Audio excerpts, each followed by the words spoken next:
सुना होगा, पढ़ा होगा। जितने नए लोग हैं, आपने गुरुदत्त जी को सुना है?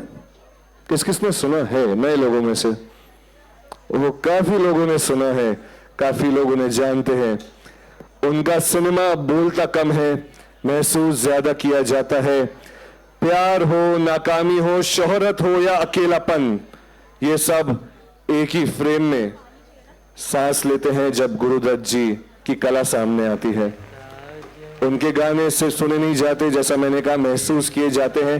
And to mark his birth centenary, we are presenting you a special tribute, a musical Dastan Goi that reimagines the journey through poetry, music and storytelling. This Dastan will be performed by Miss Fawzia Dastango, India's first woman Dastango, with soulful musical renditions by Mrs. Latika Jain.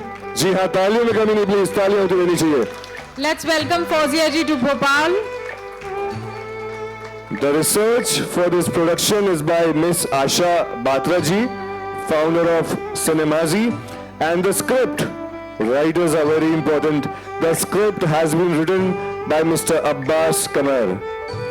The evening is lovely curated by the Jalan family of New Delhi, a heartfelt initiative by Mrs. Rupali and Mr. Vikas Jain, Vikas Julid, to honor a legend they deeply admire and to keep the tradition of Dastan Goi alive. Long before Deepika Padukone, we had another Padukone who ruled the roost in Bollywood. Cinematic genius Vasant Kumar Shiv Shankar Padukone, also known as Guru Dutt, director of classics like Kagaz Ki Phool and Pyasa, which also made to the Time magazine's 100 greatest movies list. It's impossible to speak of Dastan Goi in India without speaking of Fawzia Dastango. As Siddharth mentioned, she has been recognized as the first female Indian Dastango artist, and she's instrumental in reviving the 13th century dying art of Urdu storytelling called Dastango in the country. Fawzia has performed over 500 shows all over India and internationally. Her tools are her voice and story, through which she expresses the complexities of human emotions and enthralls her audience, which you shall soon see for yourself. I hand over the stage to Fawzia Dastango and her troupe. And let's welcome them once again with the way we know the best.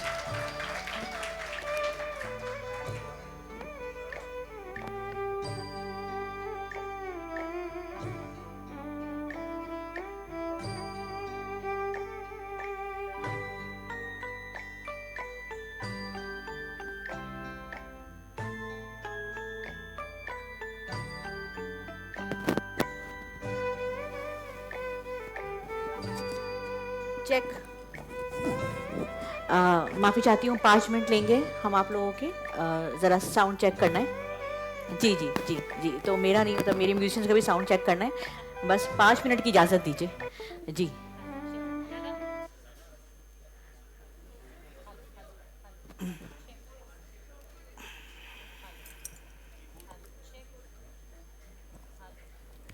Sudeep,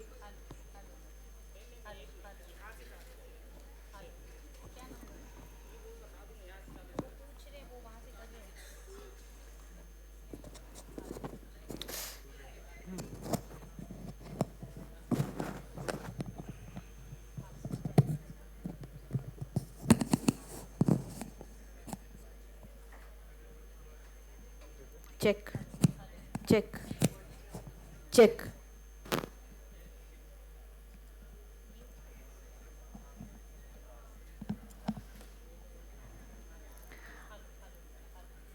mic on कर दीजिए। महाभारत की है और अभी दास्तान राधा कृष्ण करके गए हैं 15 दिन पहले म्यूजिकल। लेकिन आज जो दास्तान हम आपके सामने लेकर आ रहे हैं वो बहुत ख़ास है। वो गुरुदत्त के बारे में है। ये साल गुरुदत्त के 100 साल हो चुके हैं। इससे पहले कि मैं आज की शाम का आगाज़ करूं, मैं दास्तान के बारे में कुछ कहना चाहती हूँ। देखिए, दास्तानों की ये महफिलें जामा मस्जिद की सीढ़ियों पर मुनक़िद होती थी और आप ही की तरह लोग बैठते थे चारों तरफ ऐसे, और लोग दास्तानें सुनाते थे, और वो कई कई दिन, महीने और साल चला करती थी। तो मुझसे हमेशा लोग पूछते हैं, भाई वो लोग सोते नहीं थे क्या? वो बिल्कुल सोते थे, लेकिन वो दास्तान को एक ऐसी जगह पर आके रोकते थे जहाँ पर आपको ये पूछना पड़े कि भाई अगली बार क्या होगा। अब उसकी एक मिसाल मैं आपके सामने पेश कर रही हूँ। दास्तान गो ने दास्तान सुनानी शुरू करी। अब उसने बयान करनी शुरू करी दुल्हन की खूबसूरती, उसके नाक, उसके कान, उसके होंठ, उसकी उंगलियां, उसके बाल, उसके नाखून, उसकी पलकें, उसकी आंखें। जनाब 4 हफ्ते गुजर गए, वो सिर्फ दुल्हन की खूबसूरती बयान कर रहा था, तो आप ही जैसे लोगों में से आवाज आई, भाई 4 हफ्ते हो गए, इसका घूंघट तो उठा दे। मगर आप घबराइए नहीं, आज हम दास्तान नहीं रोकेंगे। गुरुदत्त की जो दास्तान है वो ट्रेडिशनल दास्तान गोई से अलग है। इसमें आप देख रहे हैं पूरे हम साजो सामान के साथ आए हैं। सिंगर लतिका जैन मेरे साथ हैं, ऋषभ हैं कीबोर्ड पर, अंकित हैं गिटार, और सुदीप जो म्यूज़िक और ओवरऑल देखते हैं, सुदीप चौधरी तबले पर हैं। और इस शो को प्रोड्यूस किया है विकास जलान ने। इस शो का आगाज़ करने से पहले अगर मैं 2 लोगों का शुक्रिया ना अदा करूं तो आज आप ये शो नहीं देख रहे होते। विकास जलान और आशा बत्रा, जिन्होंने इसको रिसर्च किया, सिनेमाजी ने। विकास जी यहाँ मौजूद हैं, अगर वो ऐसे हाथ हिला देंगे तो जनता उन्हें देख पाएगी। तो भाई एक और गुजारिश है आपसे कि आज ना आपका बहुत दिल चाहेगा जब हम ये दास्तान सुनाएंगे कि आप इनके साथ गाएं। आप अपने आप को रोकिए, गाना मत गाइए, और आज ज़रा इस सफ़र पे गुरुदत्त के साथ निकलिए। देखिए, एक ज़माना था, कहा जाता था कि जिसकी ताली पिट गई उसकी इज्जत उतर गई। हाँ, मुझे लगता है कि आज का ज़माना ऐसा है कि जिसकी ताली नहीं पिटती उसकी इज्जत उतर जाती है। तो हमें कोई एतराज़ नहीं है, आप दाद दीजिए और आप वाह कहिए। अमूमन गाने के बाद लोग ज़रूर ताली बजाते हैं, लेकिन देखिए अगर दास्तान में, क्योंकि ये हिंदुस्तानी में है, काफ़ी अच्छी शायरी आपके सामने आ रही है, और अगर आपने वहाँ दाद दी तो इससे हमें पता चलेगा भाई वाह क्या बाज़ौक़ ऑडियंस है। समझ बहुत ही सही, और सही वक्त पे दाद देना बहुत ज़रूरी है। तो बहुत वक्त ना लेते हुए मैं आज की शाम का आगाज़ कर रही हूँ। एक और आखिरी दरख्वास्त से, अपने मोबाइलों को अगर आप खामोश करा देंगे तो मेरे लिए और मेरी टीम के लिए काम करना आसान हो जाएगा। जैमर लगा है? ओके, तो फिर तो मैं कुछ नहीं कर सकती। तो हाजरीन, आप सबकी इजाज़त के साथ, आपकी मोहब्बतों के साथ आज की शाम का आगाज़। तो हाजरीन, आइए दास्तां का करे आगाज़, एक बुलबुले चमन को जिस पे था नाज, तर्ज जिसकी जुदा जुदा अंदाज, जो कि था अपने वक्त की आवाज़, जिसका आशिक तमाम आलम है, जितनी तारीफ कीजिए कम है। आज हम कर रहे हैं उसको याद, आप थी जिसकी खामोशी फरियाद, फिल्म साजी के फन का था उस्ताद, उसके जैसे हुआ न उसके बाद। धूप में जो फुहार मध्यम था, बज़्म गुल में जो मिसले शबनम था, जिसने छेड़ी थी कैमरे पे गज़ल, नग़्मे ज़िंदगी बसाज़े अजल, जो गया अपनी रोशनी में पिघल, ढूंढने पर मिले न जिसका बदल, अक्स दर अक्स था वो महवे कलाम, है गुरुदत्त उस चराग का नाम, है गुरुदत्त उस चराग का नाम। ख्वातीन व हज़रात, आज हम जिस अजीम फनकार की दास्तान लेकर आपकी खिदमत में हाजिर हुए हैं, वो सिर्फ एक फिल्मकार नहीं, सिर्फ एक अदाकार नहीं, बल्कि एक शायर भी था जो रीलों पर उदासी की गज़ल कहने का हुनर जानता था। उसके हिस्से में गमों की कड़ी धूप तो खूब आई, पर खुशियों की रिमझिम से उसकी दुनिया कम कम ही आबाद हो सकी। ये बात सच है कि उस तक पहुंचने का रास्ता जिंदगी की तल्ख हकीकतों की तरह पथरीला और खारदार है, लेकिन फिल्म के पर्दे पर उसका जादू सदाबहार है। उसका अफसाना ख्वाब के खूबसूरत जजीरे की तरह आबाद है, पर हकीकत रज्जगों और बेचैनियों की एक अनकही रुदाद है। आज हम वही रुदाद लेकर आप सबके सामने हाजिर हुए हैं। किसी ने क्या खूब कहा है किसी और गम में इतनी खलीशे निहा नहीं है, गमे दिल मेरे रफ़ीक़ो गमे रायगा नहीं है।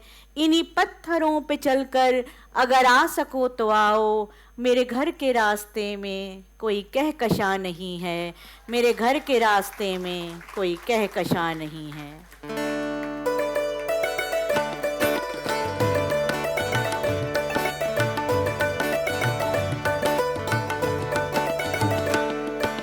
पूछ मेरा क्या नाम रे, नदी किनारे गाँव रे, पीपल झूमे मोरे आंगना ठंडी ठंडी छाँव रे।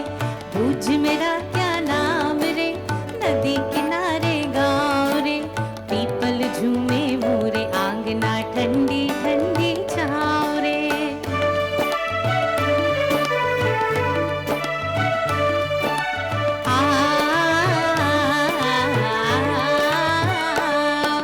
दिल वालों के बीच में मेरी अखियां हैं बदनाम, दिल वालों के बीच में मेरी अखियां हैं बदनाम।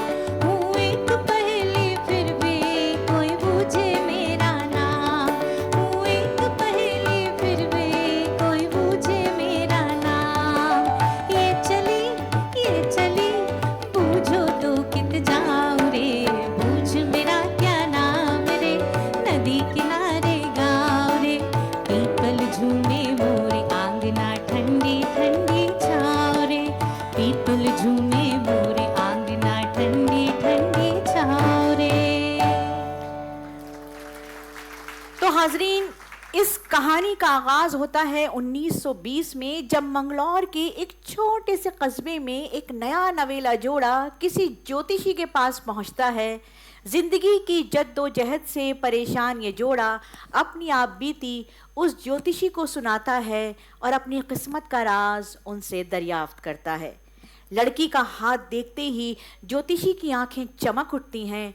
बेटी, तुम्हारा नसीब बहुत ऊंचा है, चंद ही बरस के अंदर तुम्हारे घर में एक ऐसे बेटे का जन्म होगा जिसकी पहचान सरहदों में न कैद हो सकेगी। उसकी रोशनी तुम्हारे आंगन से निकलकर लोगों के दिलों तक पहुंचेगी। दुनिया उसे उसके नाम से नहीं, उसके हुनर से पहचानेगी। वक्त गुजरता है, जिंदगी अपनी छोटी छोटी खुशियों और गमों के साथ आहिस्ता आहिस्ता आगे बढ़ती है। और फिर आती है वो तारीख 9 जुलाई 1925, यानी गुरुदत्त की पैदाइश का दिन। पैदाइश के 12वें दिन पालने की रस्म हुई। पूरा घर फूलों और रंगोलियों से सजाया गया।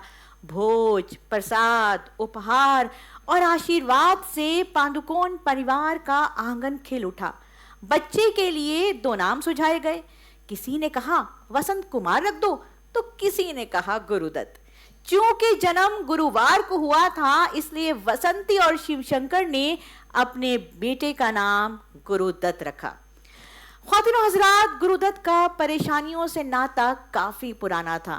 उनके पिता सफलता में नहीं, कविता में यकीन रखते थे, जो जिंदगी गुजारने और घर चलाने के लिए काफी नहीं था। इसलिए परिवार को अपने बड़े बेटे गुरुदत्त से काफी उम्मीदें थी।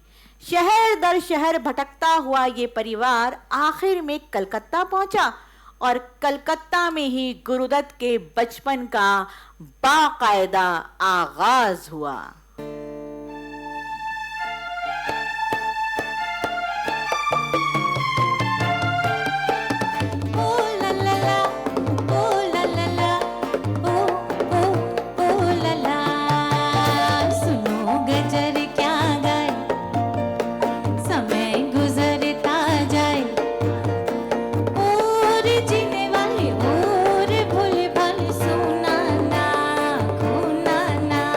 सुनो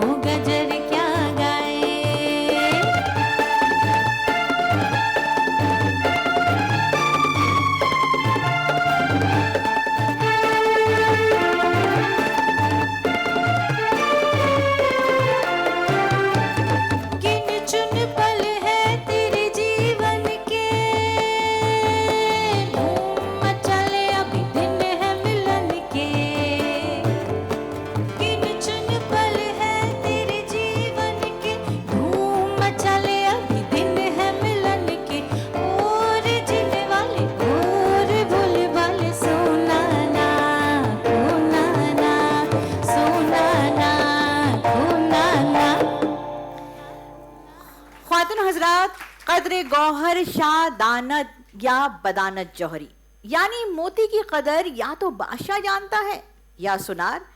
कलकत्ता में ही गुरुदत्त की मुलाकात उस शख्स से भी हुई जिसने उनकी तमाम बेचैनियों और उनके तमाम सवालों को सिनेमा की तरफ मोड़ दिया। उस शख्स का नाम था बीबी बेनिगल। बेनिगल गुरुदत्त के रिश्ते के मामा थे और यकीनन गुरुदत्त के पहले गुरु भी थे। बेनिगल ने गुरुदत्त के अंदर छुपे हुए कलाकार को बचपन में ही पहचान लिया था। गुरुदत्त हर इतवार को अपनी नानी के साथ ट्राम में बैठकर बेनिगल के घर पहुंच जाते और उनके ग्रामोफोन पर एसडी बर्मन के गाने बार बार बजाते। उनकी गैर मौजूदगी में उनका कैमरा उठाकर चिड़ियाघर चले जाते और वहां जानवरों की तस्वीरें खींचते, कैमरे से खेलते रहते और कहते, एक दिन मैं भी फिल्म बनाऊंगा। गुरुदत्त के इस मासूम से ख्वाब पर बेनिगल ने उन्हें कभी नहीं टोका, बल्कि उनकी हौसला अफजाई की। बेनिगल की दुनिया में ख्वाब देखने की इजाजत थी हाजरीन। वो ऐसी दुनिया थी जहां तखय्युल को दबाया नहीं जाता था बल्कि परवान चढ़ाया जाता था।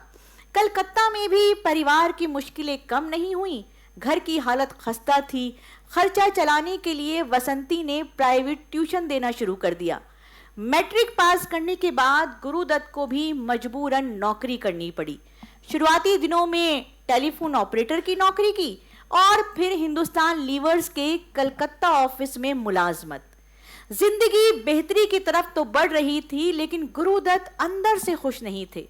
वो रोज खुद को इस नौकरी में फंसा हुआ महसूस कर रहे थे। एक सुबह हाजरीन, गुरुदत्त अपने मामा बीबी बेनिगल से मिलने गए। बेनिगल ने हाल ही में एक पेंटिंग बनाई थी। उस पेंटिंग में एक सांप ने एक आदमी के पूरे जिस्म को जकड़ रखा था। पेंटिंग देखकर गुरुदत्त से रहा नहीं गया। उन्होंने कहा, मामा, इसे देखकर मेरा नाचने का मन कर रहा है। बेनिगल उनके अंदर उठ रहे तूफान को फौरन भाप गए। वो गुरुदत्त को कलकत्ता के मशहूर ईडन गार्डन ले गए और कैमरा खोलकर कहा, नाचो और अपने अंदर की बेचैनी को बाहर निकाल फेंको। फिर क्या था, पुरजोश और मदमस्त गुरुदत्त ने बेनिगल की लाल शाल अपने सिर पर रख ली और अपनी कमर पर एक पीला कपड़ा बांध लिया और अपनी धुन में रक्स करने लगे। हाजरीन, वहां कोई संगीत नहीं था, खामोशी की ताल थी और उस पर थिरकते हुए गुरुदत्त। बेनिगल के कैमरे में कैद ये कोई मामूली रक्स नहीं था हाजरीन, ये नौजवान गुरुदत्त की आजादी का रक्स था। रक्स से आजादी हुआ जब खामोशी की ताल पर चढ़ गया ख्वाबों का नशा जिंदगी की चाल पर, तोड़कर पिंजरा परिंदा आसमां में उड़ गया और किताबे उम्र में ताज़ा वरक एक जुड़ गया और किताबे उम्र में ताज़ा वरक एक जुड़ गया।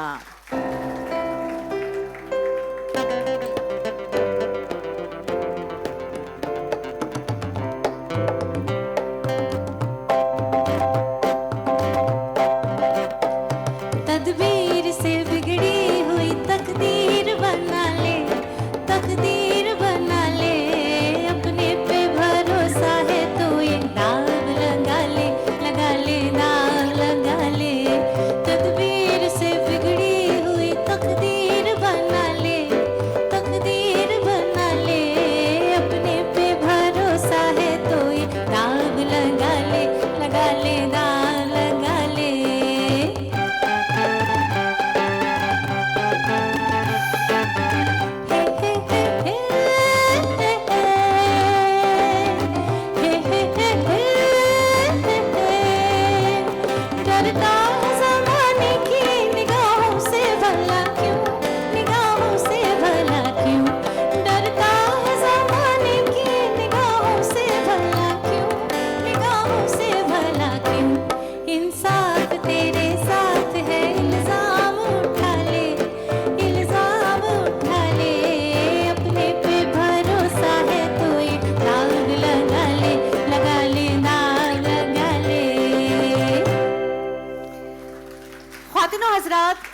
दोस्तों की मदद से Uday Shankar India culture centre Almora में ऑडिशन दिया गुरुदत्त ने और उनको फौरन वहां चुन भी लिया गया।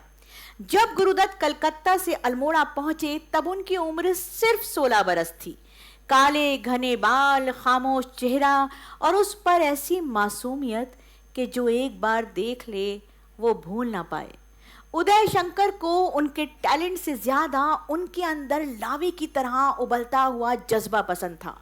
वो जुनून जो किसी फनकार की पहचान होता है, उनके अंदर जो आर्ट था वो उसी वक्त जाहिर हो चुका था। सबको मालूम था कि ये लड़का आगे चलकर कुछ बड़ा करेगा। तो हाजरीन, इंडिया कल्चर सेंटर में उनके रूम पार्टनर थे सरदार मलिक। जी हाँ, मशहूर संगीतकार सरदार मलिक। मलिक कहते हैं, मुझे गाने का बहुत शौक था और गुरुदत्त को पढ़ने का। मलिक से एक बार गुरुदत्त ने कहा, मलिक, गाने से मेरा ध्यान भटकता है, मैं पढ़ नहीं पाता।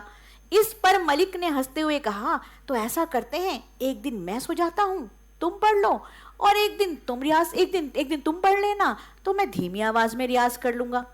ऐसा लगता था कि जैसे जिंदगी ने उन्हें आखिरकार वो जगह दे दी है जहां वो खुलकर सांस ले सकते हैं।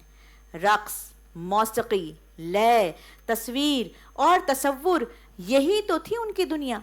अभी चंद साल ही गुजरे थे कि वर्ल्ड वॉर 2 का आगाज हो गया और उदय शंकर को अपना डांस सेंटर बंद करना पड़ा। ये खबर गुरुदत्त के लिए एक जबरदस्त सदमा थी। जिंदगी अभी संभली ही थी, आंखों में कुछ ख्वाब जड़ पकड़ने लगे थे कि फिर से वही दरबदरी, वही सवालात, वही बेयकीनी और वही अनजाना सा खौफ। तो हाजरीन, घर से निकले मंजिले मकसूद की जानिब गए, घर से निकले मंजिले मकसूद की जानिब गए। देखिए हमको जुनू इस बार ले जाए कहाँ, ख्वाब आंखों में लिए हम ढूंढते हैं रात दिन, वक्त की इस धूप में होते हैं अब साए कहाँ, वक्त की इस धूप में होते हैं अब साए कहाँ।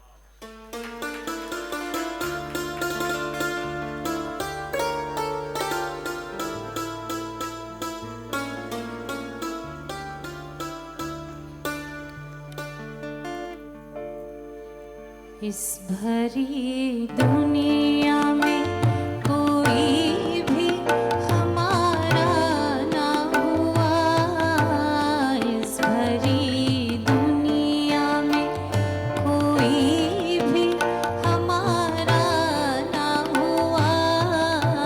गैर तो गैर थे, अपनों का सहारा ना हुआ, इस भरी दुनिया में।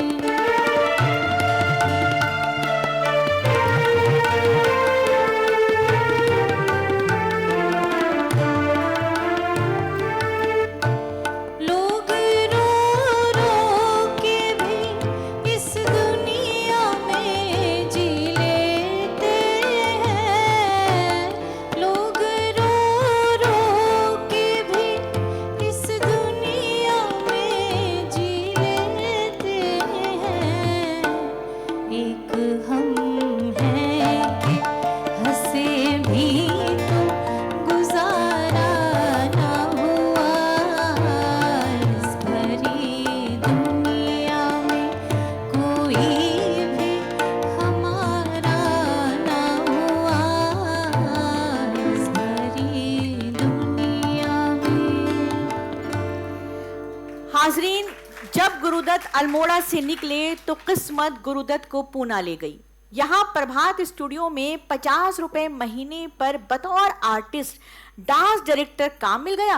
उन दिनों प्रभात स्टूडियो में हम एक हैं की शूटिंग चल रही थी, जिसमें मरकजी किरदार निभा रहे थे देवानंद। बकौल देवानंद वो जिस गेस्ट हाउस में ठहरे थे, वहीं पास के कमरे में एक खूबसूरत मोहतरमा भी क़याम पजीर थी। नौजवान देवानंद की आंखें उनसे चार हुईं और देखते ही देखते दोनों में कुर्बत बढ़ गई। अजी कुर्बत क्या जनाब, बात इससे भी 2 हाथ आगे निकल गई। एक दिन मोहतरमा ने देव साहब से उनकी पसंदीदा शर्ट पहनकर आने की फरमाइश कर दी। पूछने पर मालूम हुआ कि अगले रोज उनका जन्मदिन है और वो अपने नए नवेले आशिक को उनकी पसंदीदा शर्ट में देखना चाहते हैं। जनाब, आशिक की चीज ही ऐसी है, माशूक कहे दिन तो दिन, रात तो रात। अगले रोज देव साहब ने अपनी पूरी अलमारी छान मारी पर पसंदीदा शर्ट का नामो निशान नहीं।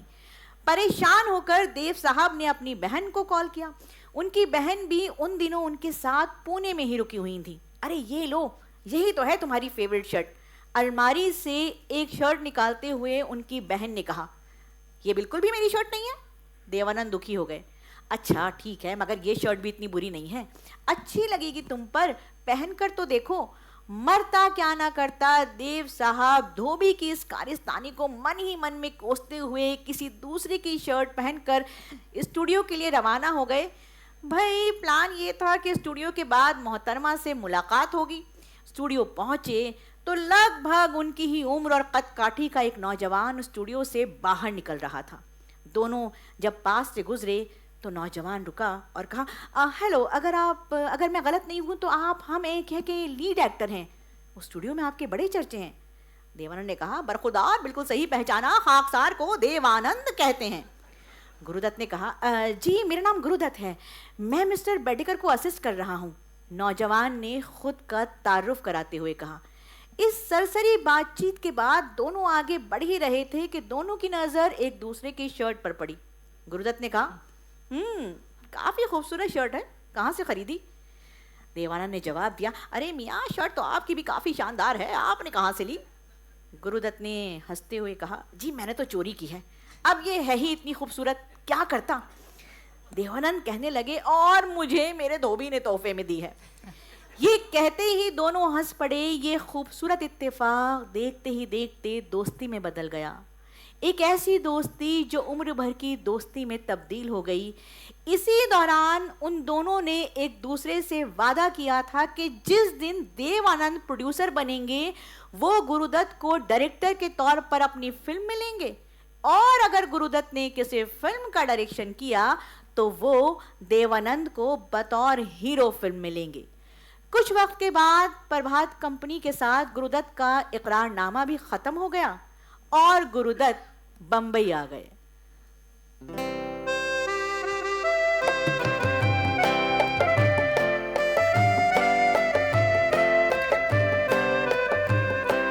है दिल है मुश्किल जीना यहाँ, जरा हट के जरा बच के, ये है बंबई मेरी जान। है दिल है मुश्किल जीना यहाँ, जरा हट के जरा बच के, ये है बंबई मेरी जान।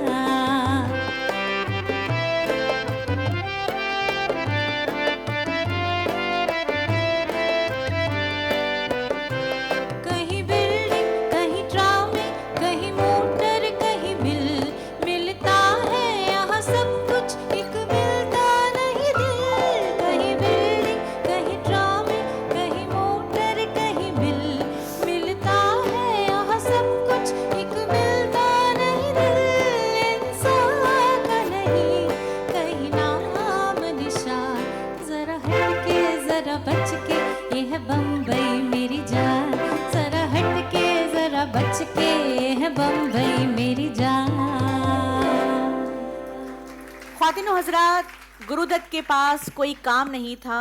अंदरूनी मायूसी और गुस्से से भर चुके थे गुरुदत्त।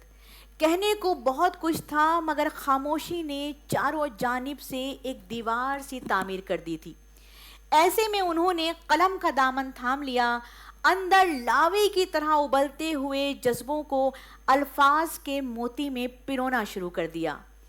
अपनी बेचैनी और वक्त की कशमकश को कागज के पन्नों में कैद करने लगे। दफ्तरों के चक्कर काटते हुए लिखी गई इस कहानी का उन्वान भी पहले कशमकश ही था।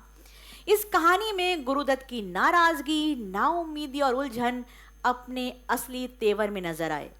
इसे लिखते वक्त उन्होंने खुद से वादा किया था कि एक दिन वो इस कहानी को कागज के सफ़ेद और सियाह पन्नों से उठाकर फिल्म के पर्दे पर जिंदा जरूर करेंगे। हाजरीन, आज हम और आप गुरुदत्त के उस ख्वाब को प्यासा के नाम से जानते हैं। जी हाँ, वही प्यासा जिसे टाइम मैगजीन ने 20वीं सदी की 100 सबसे बेहतरीन फिल्मों में शुमार किया था। हाजरीन,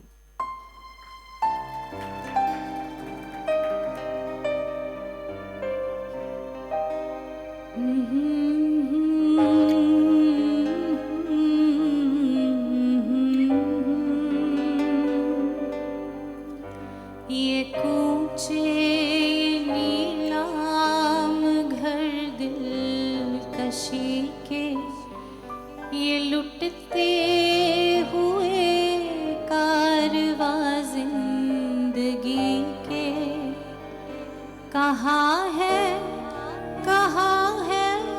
मुहाफिज खुदी के, जिन्हें नाज है हिंद पर वो कहाँ है, कहाँ है, कहाँ है, कहाँ है,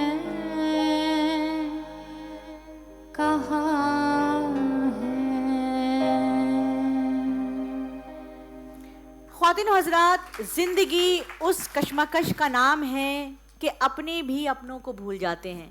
इस भागदौड़ में पीछे छूट जाने वालों पर भी कम ही लोग पलट कर नजर करते हैं, पर होते हैं कुछ ऐसे दीवाने जो मिसालें कायम करने का हुनर भी जानते हैं और हौसला रखते हैं।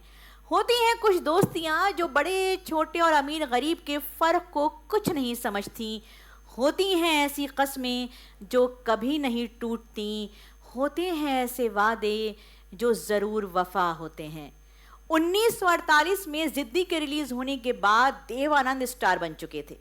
फिल्मी दुनिया में उनका सिक्का चल चुका था। आंखों में ख्वाब लिए पूना से निकले दो दोस्तों में से एक अपनी मंजिल के बेहद करीब था, वहीं दूसरा काम की तलाश में दफ्तरों से मायूस चक्कर काट रहा था।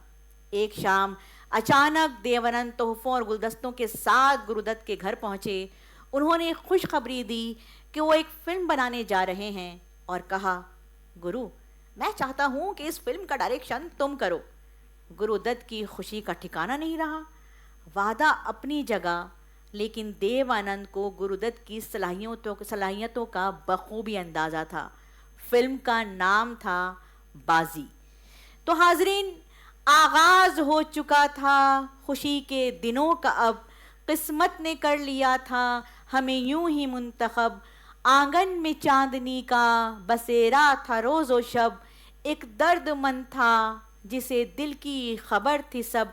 बरसों के बाद वादा निभाने वो आया था।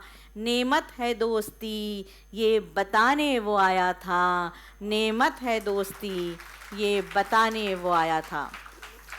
तो हाजरीन, बाजी फिल्म की लीड सिंगर गीता रॉय थी। वो पहले दिन जब गानों की रिहर्सल के लिए पहुंची तो एक नौजवान अपनी गाड़ी के पास आया और बोला, आइए मैं आपको रिहर्सल रूम लिए चलता हूँ। बंगाली में बात करते हुए उस आदमी को देखकर गीता थोड़ा सा चौंकी। अंदर पहुंचकर उन्होंने बर्मन से पूछा, ये बंगाली सज्जन कौन है? बर्मन ये सुनकर हंस पड़े। अरे वो बंगाली नहीं है, बस उसका नाम गुरुदत्त है, वो इस फिल्म का डायरेक्टर है।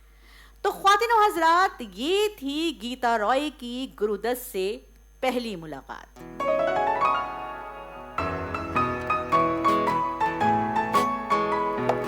दिल पर हुआ ऐसा जादू, तबीयत मचल मचल गई। नजरें मिली क्या किसी से, हालत बदल बदल गई। दिल पर हुआ ऐसा जादू, तबीयत मचल मचल गई।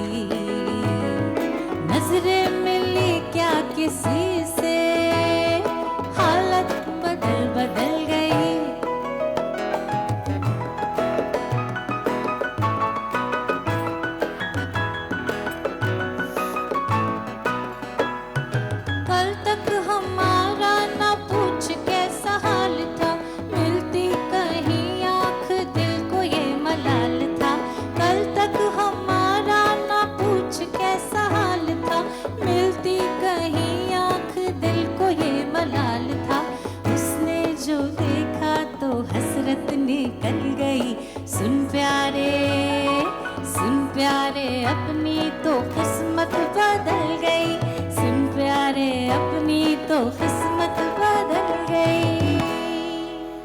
ख्वातीन हजरात, इसके बाद मुलाकातों का सिलसिला कभी नहीं थमा। दोनों कभी देवानंद के घर होने वाली पार्टियों में मिलते, तो कभी शूटिंग से वक्त चुरा कर लॉन्ग ड्राइव पर निकल जाते। बारिश दोनों को बेहद पसंद थी। बारिश होती तो दोनों खुद को रोक ना पाते और सड़क पर निकल पड़ते। घंटों बंबई की भीगती सड़कों पर चहलकदमी करते। गुरुदत्त गीता रॉय पर फिदा हो चुके थे। अब दिलचस्प बात यह है कि उस वक्त गुरुदत्त अपनी पहली फिल्म डायरेक्ट करने जा रहे थे, जबकि गीता रॉय उस वक्त आसमान का चमकता हुआ सितारा थी। हाजरीन, वो कहते हैं ना, वो अहदे जवानी, वो खराबात का आलम, नगमात में डूबी हुई बरसात का आलम, आवाज में कलियों के चटकने की लताफत, रफ्तार में बहते हुए नगमात का आलम, हंसती हुई आँखों से सवालात की बारिश, जलते हुए होठों में जवाबात का आलम। कुछ मुझको खबर थी ना उन्हें होश था अपना, अल्लाह रे मदहोशियो जज्बात का आलम। ए राशे मस्ती का सबब पूछने वाले, देखा है कभी पहली मुलाकात का आलम?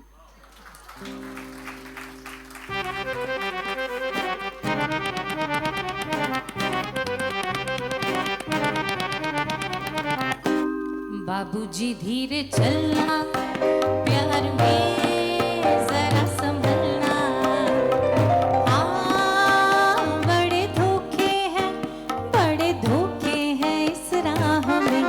बाबूजी धीरे चलना।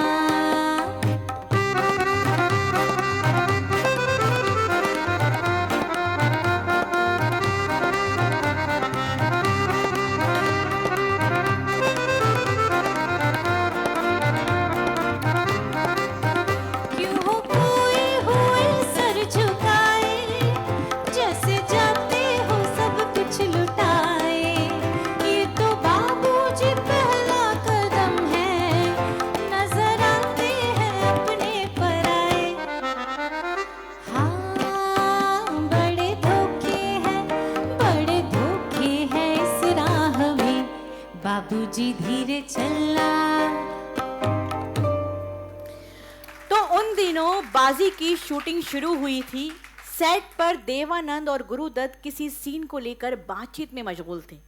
अचानक एक शराबी लड़खड़ाता हुआ सेट के अंदर दाखिल हो गया और आसपास रखी चीजों से टकराते हुए गुरुदत्त के बिल्कुल सामने पहुंच गया। सेट पर अफरा तफरी मच गई। सबकी निगाहें उस शराबी पर जा टिकी।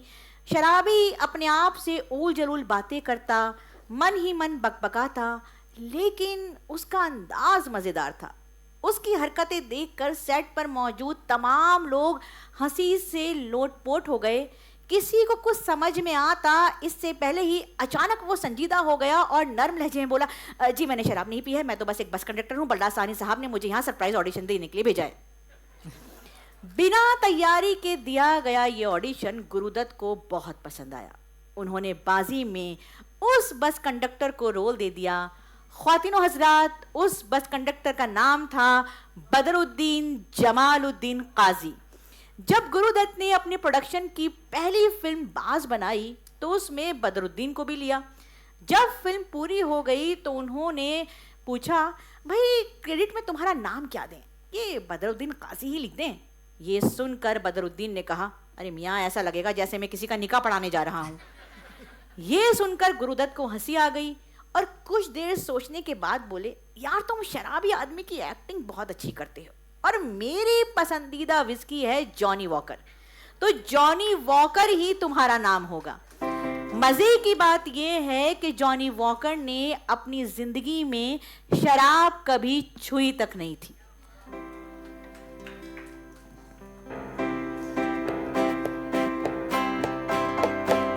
जाने कहा मेरा जिगर गया जी, अभी अभी यहीं तक इधर गया जी, किसी की अदाओं पे मर गया जी, बड़ी बड़ी अखियों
ख्वातीन हजरात, इस सेगमेंट पर मैं आपकी खास नज़र चाहूँगी।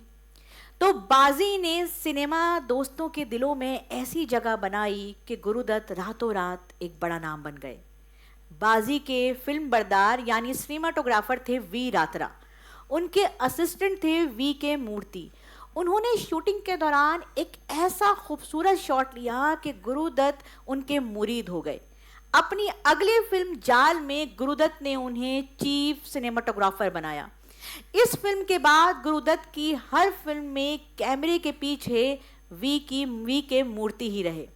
गुरुदत्त और वी के मूर्ति जब किसी शॉट को लेकर गुफ्तगू करते तो नज़ारा देखते ही बनता था।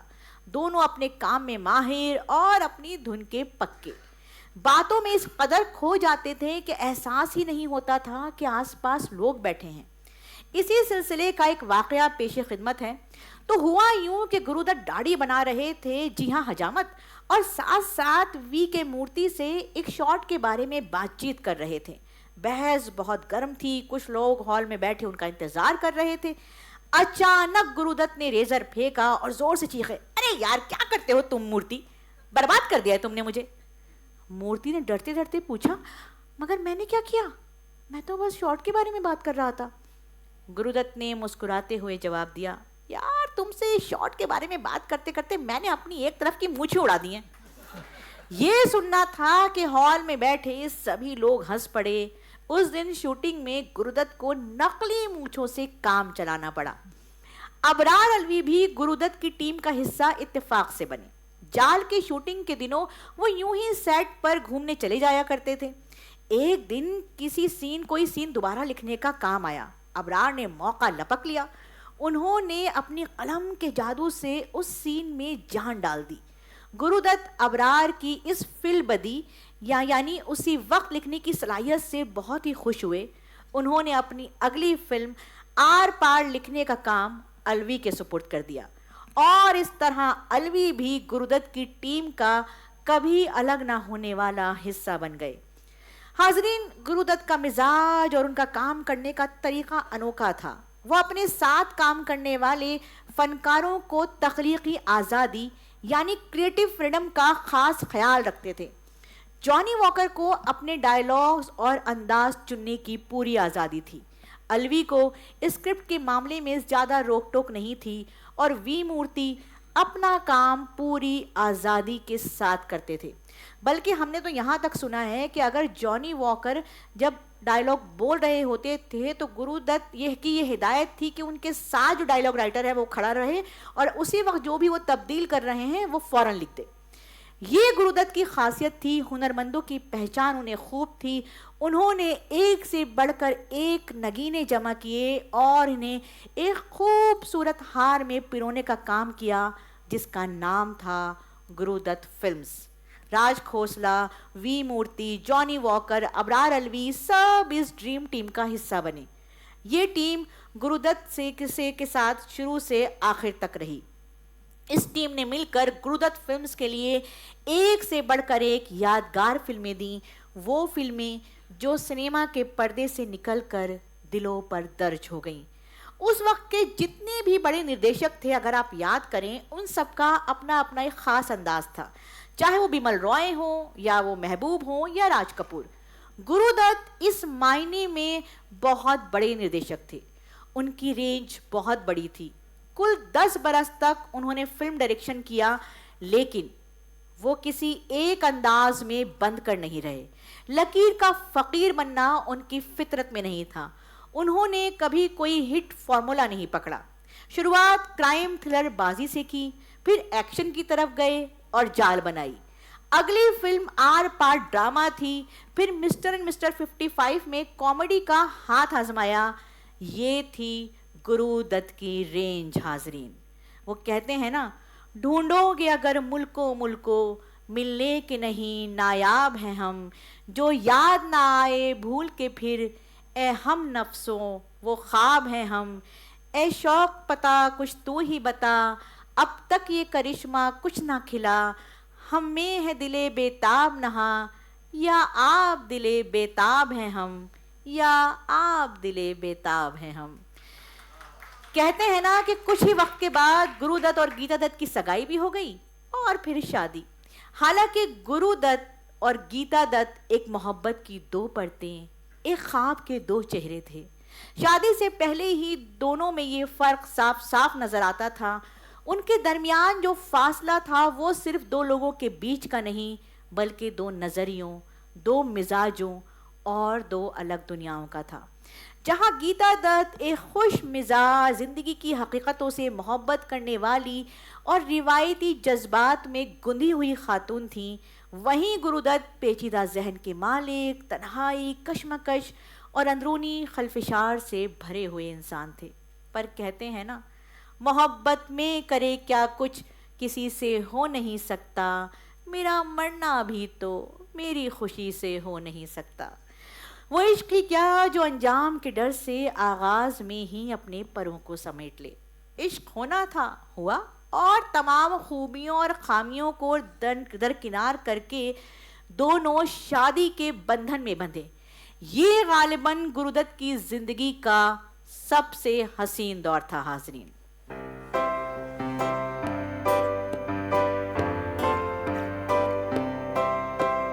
हम आपकी आंखों में इस दिल को बसा दे तो, हम मूंद के पलकों को इस दिल को सजा दे तो, हम आपकी आंखों में इस दिल को बसा दे तो, हम मूंद के पलकों को इस दिल को सजा दे तो, हम आपकी आंखों में इस दिल को बसा दे तो।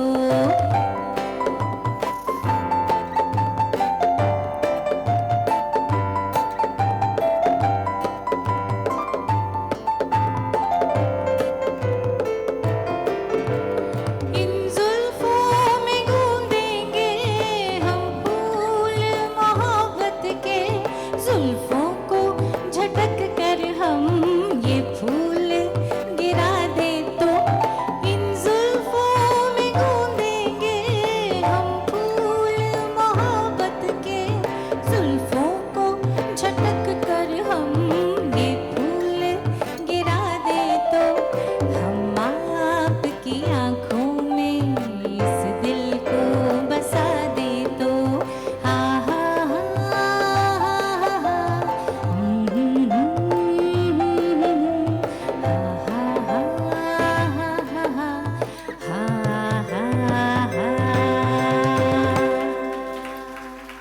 हाजरीन, गुरुदत्त किसी काम के सिलसिले में हैदराबाद गए थे, जहां उनकी कार से एक भैंस की टक्कर हो गई।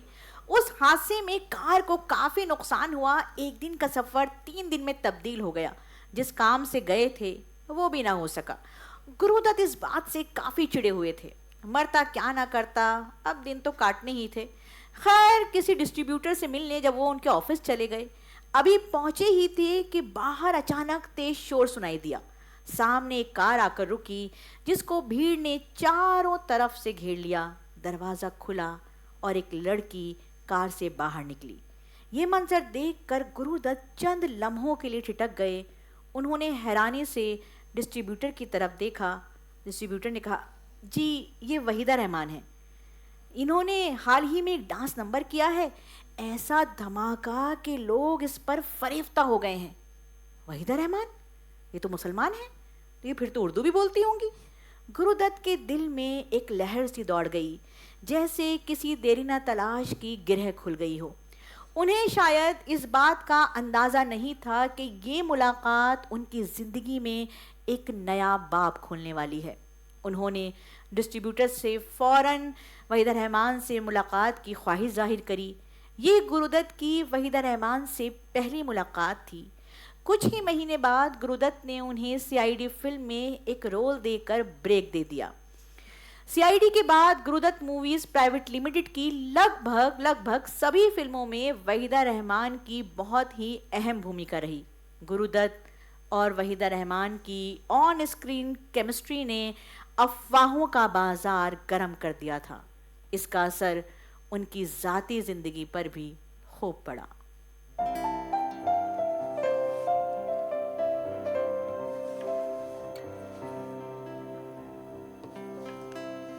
जाने क्या तूने कही, जाने क्या मैंने सुनी, बात कुछ बन ही गई। जाने क्या तूने कही, जाने क्या मैंने सुनी, बात कुछ बन ही गई। जाने क्या तूने कही।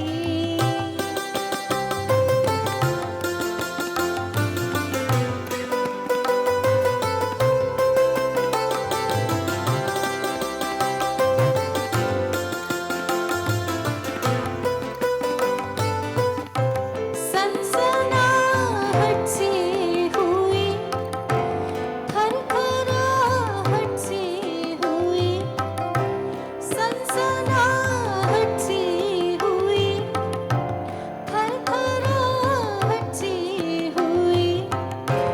जाग उठे ख्वाब कहीं, बात कुछ बन ही गई। जाने क्या तूने कही।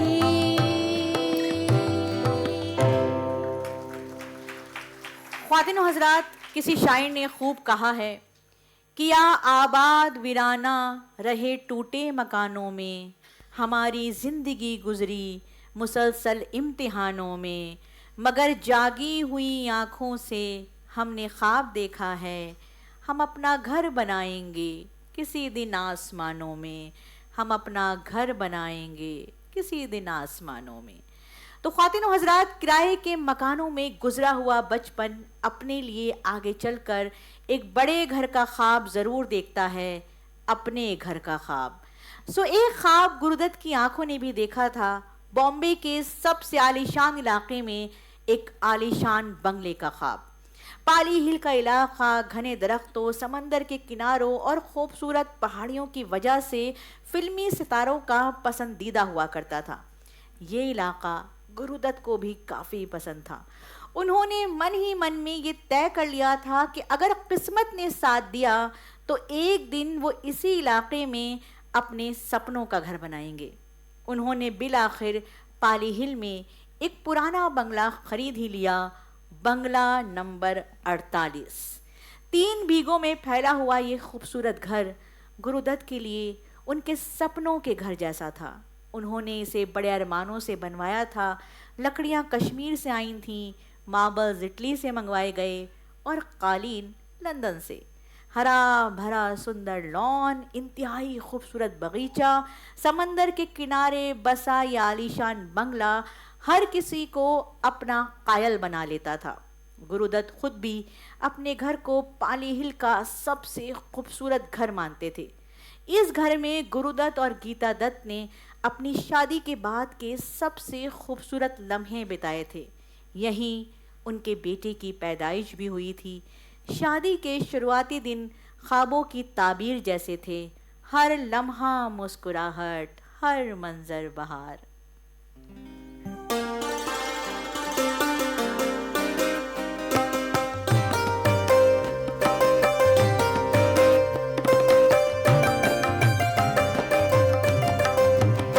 पिया ऐसो जिया में समाए गयो रे, कि मैं तन मन की सुध बुध गवा बैठी।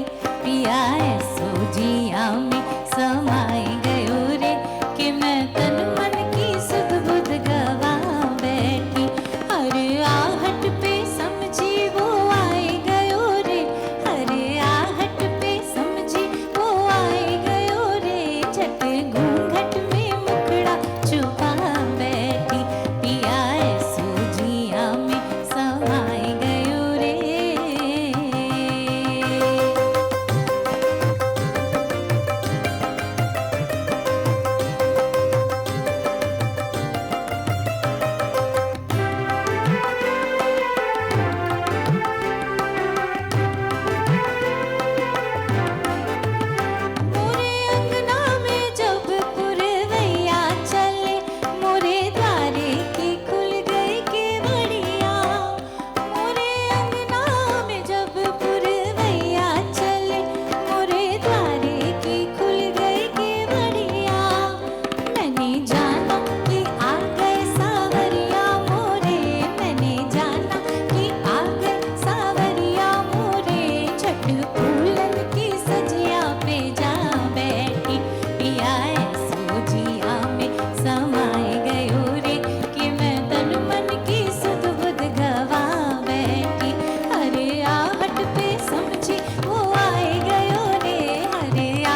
गालिब का एक शेर है, कैदे हयातो बंदे गम, असल में दोनों एक हैं, मौत से पहले आदमी गम से नजात पाए क्यों। गुरुदत्त की शोहरत आसमान छूने लगी थी और गीता दत्त का करियर ढलान पर था। ये फर्क रफ्ता रफ्ता उनके रिश्ते के आईने में दरारें डालने लगा। कुछ मामूली नोक झोंक बहसो तकरार में बदली और फिर उनकी जिंदगियों का महवर ही बदल गया। गीता के दिल में एक वहम जन्म लेने लगा था। वो कहती थीं कि जब से हम इस बंगले में आए हैं, खुशियों ने हमसे मुंह मोड़ लिया है। इस घर पर कोई साया है, कोई मनहूस साया, जो हमारी खुशियां निगल गया। यही वो मकान था जिसे गुरुदत्त ने कभी अपने ख्वाबों का घर कहा था। अब वही घर उनके लिए एक कैद खाना बन चुका था और वो इस कैद से छुटकारा चाहते थे। कुछ सालों के बाद एक दिन गीता दत्त बंगले के गेस्ट हाउस में आराम फरमा रही थीं, तभी अचानक उन्हें शोरगुल सुनाई दिया। वो बाहर आई तो देखा कि कुछ मजदूर बंगले की दीवारें तोड़ रहे हैं। उन्होंने फौरन गुरुदत्त को फ़ोन किया। मैंने ही उन्हें तोड़ने के लिए कहा है। फ़ोन पर दूसरी तरफ से गुरुदत्त की आवाज़ आई, हम होटल में रहेंगे, मैंने कमरे पहले ही बुक करा लिए हैं। देखते देखते गुरुदत्त के सपनों का घर खंडर में तब्दील हो गया। जैसे किसी फिल्म की शूटिंग पूरी हो जाने के बाद सेट को तोड़ दिया जाता है, ठीक वैसे ही। तो हाजरीन, गीता दत्त जो कभी कहकों की तस्वीर थी, अब उदासी की मूरत में तब्दील होती जा रही थी। गुरुदत्त भी दिन ब दिन अपनी फिल्म के किरदारों की तरह होते जा रहे थे, तन्हा और खामोश। शादी चल नहीं रही थी, दरमियान में बदगुमानी की एक मजबूत दीवार थी।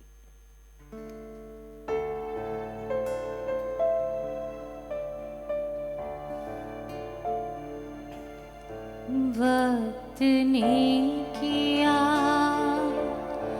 क्या हसीं सितम, तुम रहे न तुम, हम रहे न हम। वक्त ने किया क्या हसीं सितम, तुम रहे न तुम, हम रहे न हम। वक्त ने किया।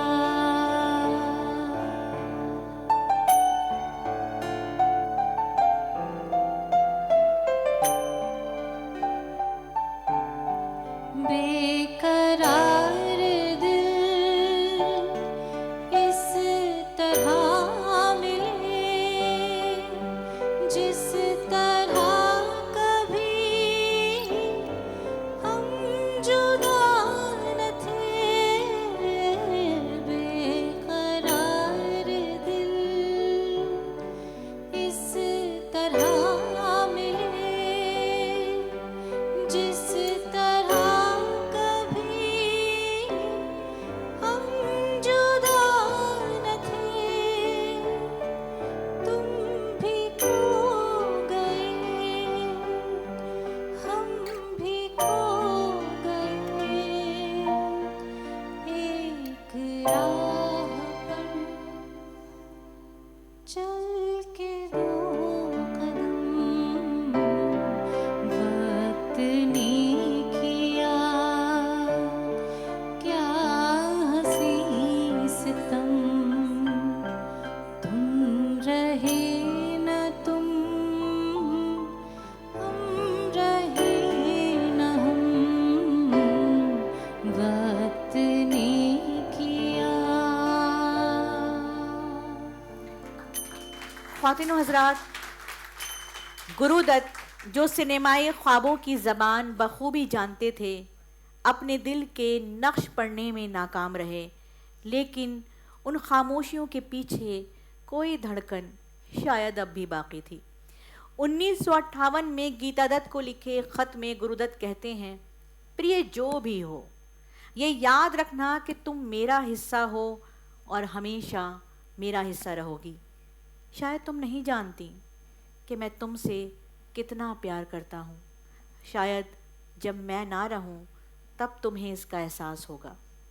जब गुरुदत्त ने महसूस किया कि गीता दत्त उनसे दूर हो रही हैं, उनके अंदर का वो नर्म गोशा जाग उठा जो अक्सर उनकी वहशत के पांव तले दब जाया करता था, और फिर एक खामोश सी कोशिश हुई मोहब्बत को दोबारा आवाज़ देने की, रिश्ते को फिर से बहाल करने की और गीता दत्त को वापस पाने की। गुरुदत्त ने गीता दत्त को अपनी पहली फॉरेन ट्रिप पर दावत दी। बैरूत की फ़ज़ाएं, वो समंदर, उन दोपहर की खामोशियों और रात की हल्की हल्की शराबों में ऐसा कुछ था जिसने पुराने दिनों की यादें ताज़ा कर दी थीं। वहीं गुरु ने एक फ़ैसला किया, ना सिर्फ गीता दत्त के करियर को सहारा देने का, बल्कि उन्हें हीरोइन के तौर पर लॉन्च करने का। बैरूत से लौटते ही उन्होंने अपनी अगली फिल्म का ऐलान कर दिया। फिल्म का नाम था गौरी और उसकी हीरोइन थी गीता दत्त। सुबह का वक्त था, कलकत्ता की फ़िज़ा में शूट की गहमा गहमी थी। गुरुदत्त ने आवाज़ दी, गीता को बुलाओ, शॉट रेडी है। किसी ने कहा, जी मैम मेकअप कर रही हैं, बस कुछ वक्त लगेगा। इस कहानी के हिसाब से गीता दत्त को एक सादा सी घिसी पिटी साड़ी पहननी थी, खुले बाल, माथे पर एक बिंदी, कोई सजावट नहीं, कोई चमक धमक नहीं। मगर देर होती गई, गुरुदत्त का सब्र जवाब देने लगा। उन्होंने रामू सरिया से कहा, जाओ देखो जाकर क्या हो रहा है। रामू मेकअप रूम में गए। गीता आईने के सामने बैठी बाल संवार रही थी। भाभी सब इंतज़ार कर रहे हैं, शॉट तैयार है। बस भैया आती हूँ। ये कहकर गीता दत्त फिर आईने में गुम हो गई। रामू वापस नहीं लौटे तो गुरुदत्त खुद चल दिए। दरवाज़ा खोला और अंदर का मंजर देखकर आग बबूला हो गए। ये क्या है? ये किसने कहा था तुम्हें ये सब करने को? मैंने कहा था ना कि किरदार सादा है। ये मेकअप, ये हेयर स्टाइल, क्या गांव की औरतें ऐसी लगती हैं? यूनिट के सब लोग सुन रहे थे। गीता का चेहरा हैरत और दुख से पथराया हुआ था। फिर वो भी टूट गईं। तुम क्या चाहते हो?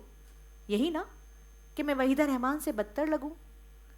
चंद लम्हों के लिए सन्नाटा छा गया। गुरुदत्त पलटे और सन्नाटे में बस एक सदा तैर गई, पैकअप। वो शॉट जो होना था कभी नहीं हुआ, बस रह गई एक कभी न मिटने वाली खामोशी और दो टूटते हुए दिलों की आखिरी बाज़गश्त।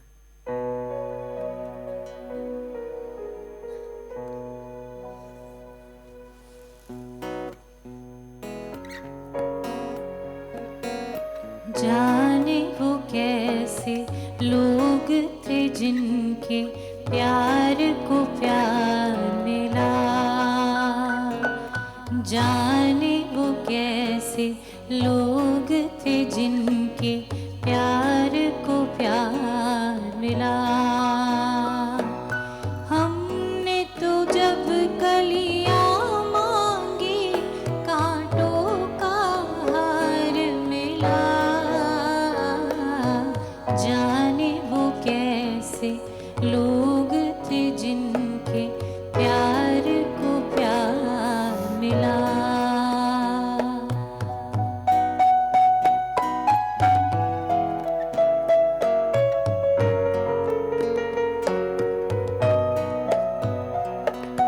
खुशियों की मंजिल ढूंढी तो गम की गर्द मिली, खुशियों की मंजिल ढूंढी तो गम की गर्द मिली।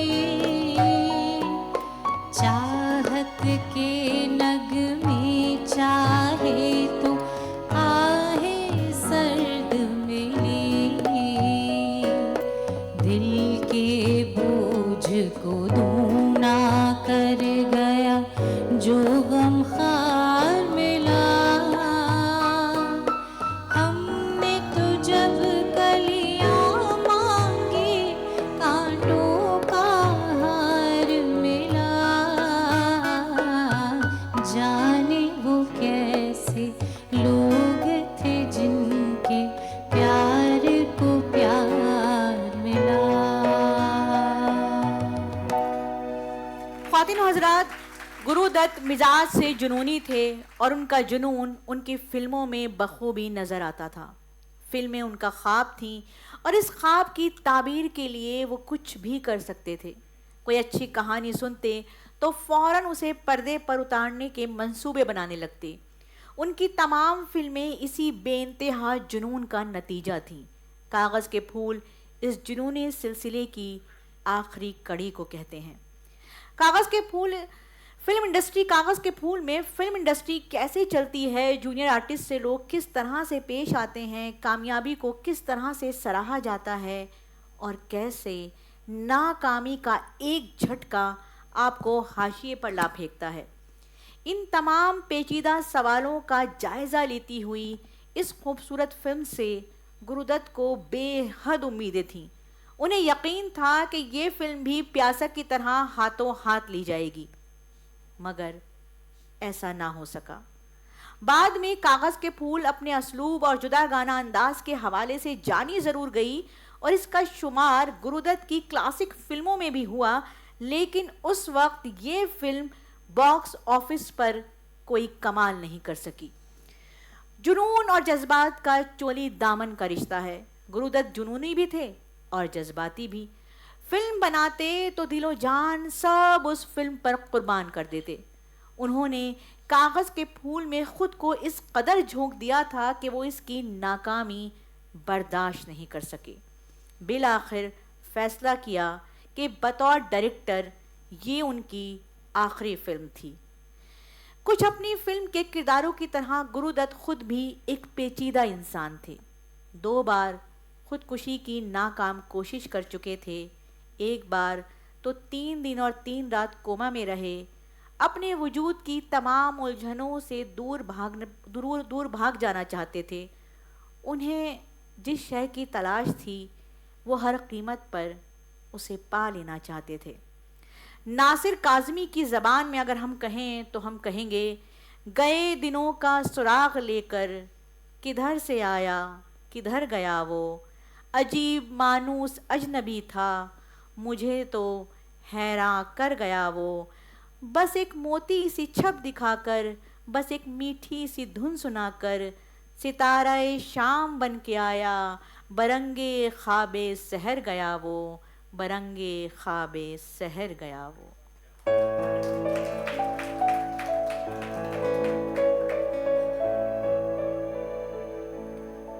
तंग आ चुके हैं कश्मकश जिंदगी से हम, तंग आ चुके हैं कश्मकश जिंदगी से हम,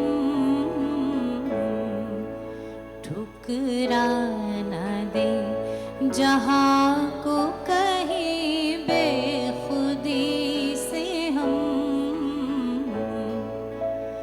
हम गमज़दा है लाए कहाँ से खुशी के गीत, कहाँ से खुशी के गीत, देंगे वही जो पाएंगे इस जिंदगी से हम, देंगे वही जो पाएंगे इस जिंदगी से हम।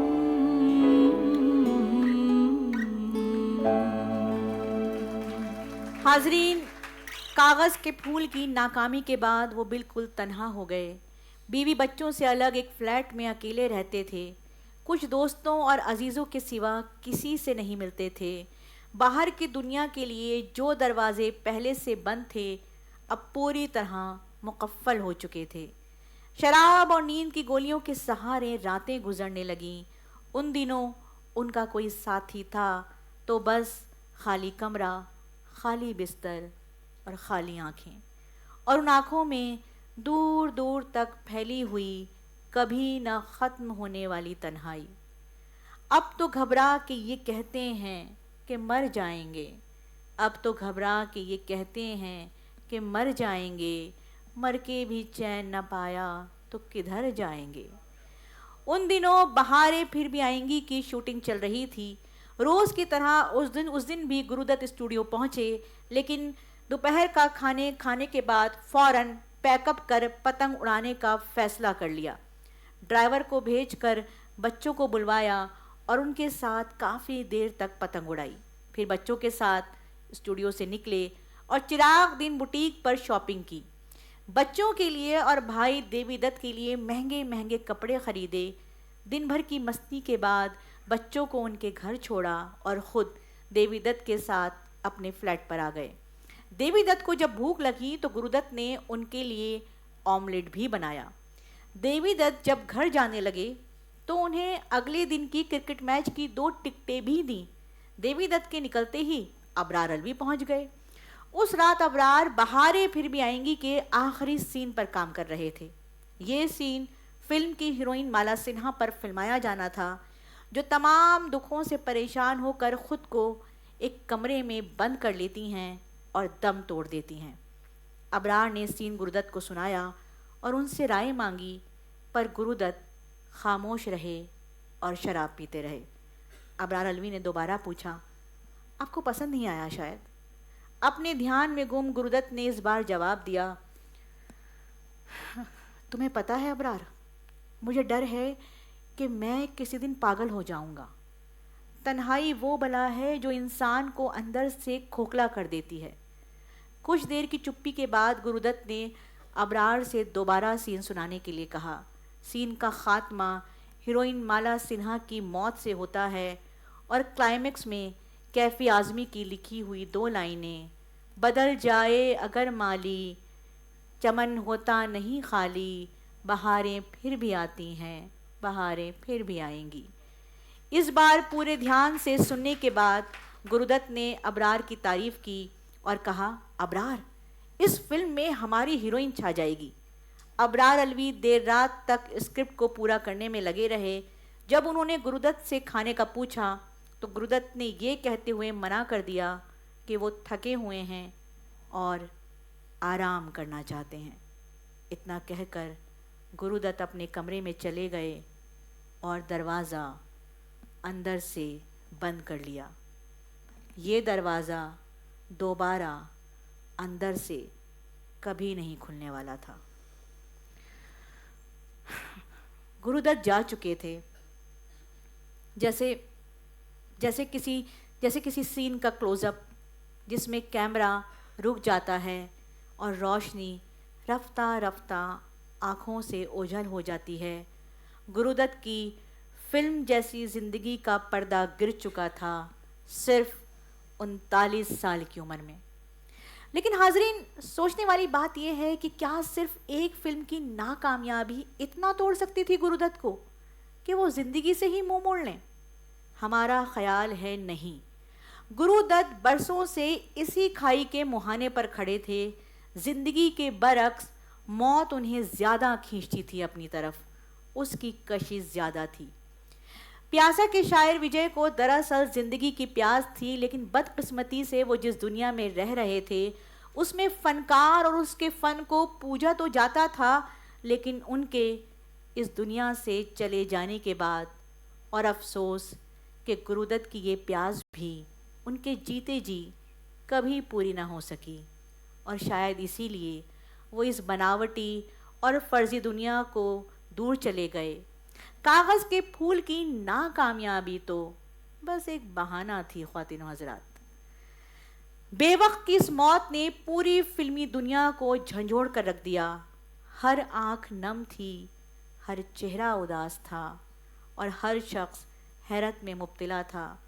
कैफी आज़मी ने गुरुदत्त की मौत का गम कुछ इस तरह बयान किया था। वो लिखते हैं, रहने को सदा दहर में आता नहीं कोई, तुम जैसे गए ऐसे भी जाता नहीं कोई। डरता हूँ कहीं खुश्क ना हो जाए समंदर, राख अपनी कभी आप बहाता नहीं कोई। एक बार तो खुद मौत भी घबरा गई होगी, यूं मौत को सीने से लगाता नहीं कोई। माना कि उजालों ने तुम्हें दाग दिए थे, माना कि उजालों ने तुम्हें दाग दिए थे। बेरार ढले शमा बुझाता नहीं कोई। साकी से गिला था तुम्हें मैखाने से शिकवा, अब जहर से भी प्यास बुझाता नहीं कोई। हर सुबह हिला देता था जंजीर जमाना, क्यों आज दीवाने को जगाता नहीं कोई। अर्थी तो उठा लेते हैं सब अश्क बहा के, अर्थी तो उठा लेते हैं सब अश्क बहा के। नाजे दिले बेताब उठाता नहीं कोई, नाजे दिले बेताब उठाता नहीं कोई, नाजे दिले बेताब उठाता नहीं कोई। ये ताजों की दुनिया, ये इंसान के दुश्मन समाजों की दुनिया। ये महलों ये तख्तों ये ताजों की दुनिया, ये इंसान के दुश्मन समाजों की दुनिया। ये दौलत के भूखे रवाजों की दुनिया। ये दुनिया अगर मिल भी जाए तो क्या है, ये दुनिया अगर मिल भी जाए तो क्या है।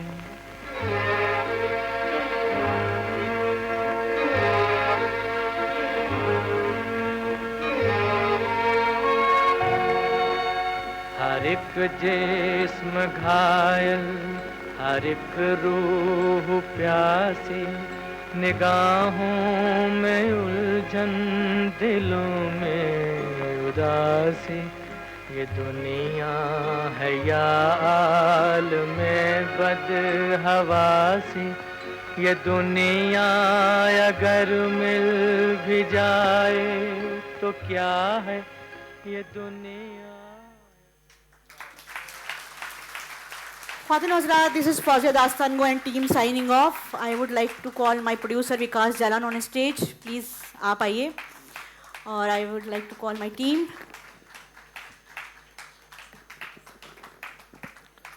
तालियां कम लग रही हैं मुझे. विकास सर आ जाइए.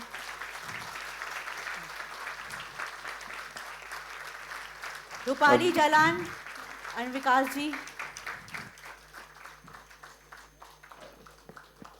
यहीं पे बैठे बैठे हमें एक दूसरे जमाने की सैर करा दी इन्होंने, और ये कोई आम बात नहीं है.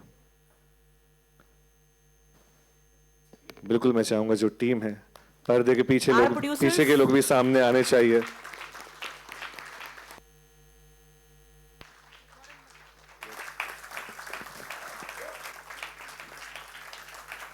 रूपाली जलान जी और विकास जलान जी. This was a magical performance indeed, bringing the life and times of Gurudutt alive for all of us. और आपने बहुत टॉल ऑर्डर दिया था हमें फौजिया जी कि साथ में गाना नहीं है. आपको बता नहीं सकते हम कितने मुश्किल से बैठे थे. मैं समझ सकती हूँ. मन में गा रहे थे. मैं समझ सकती हूँ. Excellent and what a beautiful rendition of all the songs and truly magical.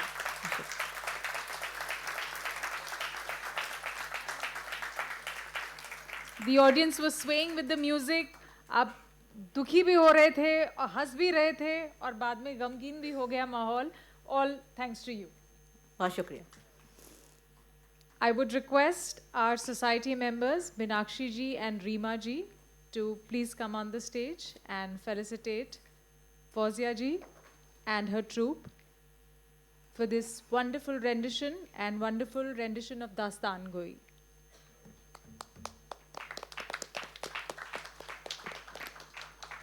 The memento that is being presented for yes Reema ji.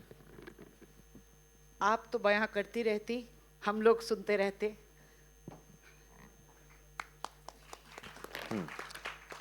सुनने वालों ने भी बहुत खूब सुना. आपके लिए तालियां. यस, इतनी प्यारी महफिल, प्यारी हमारी BLF की ऑडियंस, भोपाल की जनता. बिल्कुल तल्लीन और मंत्रमुग्ध होकर अच्छे से सुना। अब बाहर अच्छे से मिलेंगे सब, तारीफ हो गई। That is the memento of BLF 2026, created by the Gond artist Padma Shri Durga Bai ji, titled as Little Gaur Laiya, a little bird, a very beautiful bird indeed, that has its roots to Gond tribal art. It's a beautiful tribal painting.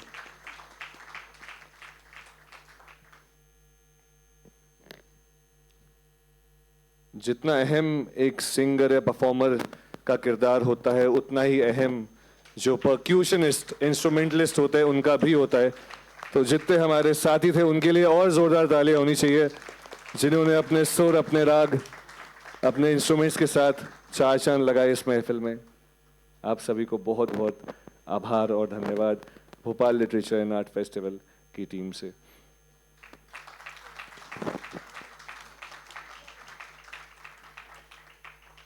मेरा mic on कर दीजिए। सो अगर आपको जानना है कि हम और कहाँ कहाँ परफॉर्म कर रहे हैं और कहाँ शहरों में जा रहे हैं, तो फौजे दास्तान गो का इंस्टाग्राम पेज फॉलो करना पड़ेगा, क्योंकि वहीं पर हम पोस्ट करते हैं कि हम कहाँ कहाँ जा रहे हैं और कहाँ कहाँ परफॉर्म कर रहे हैं, हमारी नई प्रोडक्शंस क्या हैं, इस साल हम और क्या धमाल मचाने वाले हैं। तो उम्मीद है कि आपसे आइंदा भी मुलाकात होती रहेगी। भोपाल ने हमेशा बहुत प्यार दिया है। बहुत बहुत शुक्रिया भोपाल, आपकी इन इतनी मोहब्बतों का बहुत बहुत शुक्रिया। फौजिया जी, आपका पीछा हम नहीं छोड़ने वाले। जी बिल्कुल, मैं भी भोपाल नहीं छोड़ने वाली। Following, literally following you on Instagram. You will have many followers today. Thank you. Great. तो जितने भी संगीत के प्रेमी थे वो यहाँ पे बैठे हुए थे। अगर आप कविता के प्रेमी हैं तो बैठे रहिए।